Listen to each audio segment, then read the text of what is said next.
ঢর আসর শুরু ব্রাজিলে টানা ২১ আসন প্রথম ম্যাচে লড়াই অপরাজিত। প্রথমার্ধে গোলের ম্যাচে ভাগ্য নির্ধারিত হলো। ম্যাচের অন্তিম মুহূর্তে অলিসন বেকারের দারুণ সেভ ব্রাজিলকে এনে দিল মূল্যবান পয়েন্ট। সেই সঙ্গে টুর্নামেন্টের প্রথম ম্যাচে অপরাজিত থাকা রেকর্ড টানা ২১ আসনে বজায় রাখল ৫ বারের বিশ্ব চ্যাম্পিয়নরা। বিশ্ব ফুটবলের কোটি কোটি ভক্তদের অপেক্ষার অবসান ঘটিয়ে অবশেষে শুরু হয়েছিল ব্রাজিল বনাম মরক্কোর মধ্যকার বহুল আলোচিত সেই হাই ভোল্টেজ ম্যাচ।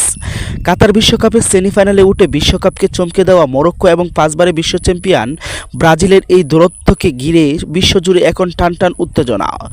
রোববার ১৪ জুন নিউ জার্সির মোটলাইন স্টেডিয়ামে গ্রুপ সির প্রথম ম্যাচে মরক্কোর সঙ্গে ১-১ গোলে ড্র করেছে ব্রাজিল। ম্যাচের প্রথমার্ধে গোল দুইটি হয়। ম্যাচে দুই গোলদাতা সাইবার লেফারির হাফ টাইমের বাঁশি বাজাতে প্রথমার্ধে খেলা শেষ হয়। এখন পর্যন্ত এটি একেবারে সমান সমান লড়াই হয়েছে। সেখানে দুই দলের নিজেদের শক্তি ও সামর্থ্যের প্রমাণ দিয়েছে। বল দখলের লড়াইয়ে ব্রাজিল সামান্য এগিয়ে থেকে ৫৪% পজিশন ধরে রেখেছে, আর মরক্কোর দখলে ছিল ৪৬%। তবে পরিসংখ্যান এই সামান্য ব্যবধান মাঠের লড়াই তেমন কারো পার্থক্য গড়ে দিতে পারেনি। মরক্কোর দ্রুত পাল্টা আক্রমণ এবং ব্রাজিলের ধারাবাহিক আক্রমণ ফুটবল ম্যাচটিকে দারুণ প্রতিদ্বন্দ্বীপূর্ণ গড়ে তোলে। প্রথমার্ধের শেষে স্কোরলাইন সেই ছবি তুলে ধরেছেন, কারণ দুই দলেই এখনও জয়ের স্বপ্ন বাঁচিয়ে রেখেছেন। ২১ মিনিটে মাথায় ইসমাইল সারবারি গোলের লিড পায় মরক্কো। ৩১ মিনিটে ভিনিসিউস জুনিয়র সেই গোল শোধ করে দেন।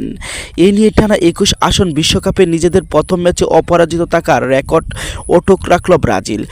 সর্বশেষ ১৯৩৪-এর বিশ্বকাপ স্পেনের কাছে ৩-১ গোলে হেরে টুর্নামেন্ট শুরু করেছিলেন ব্রাজিল।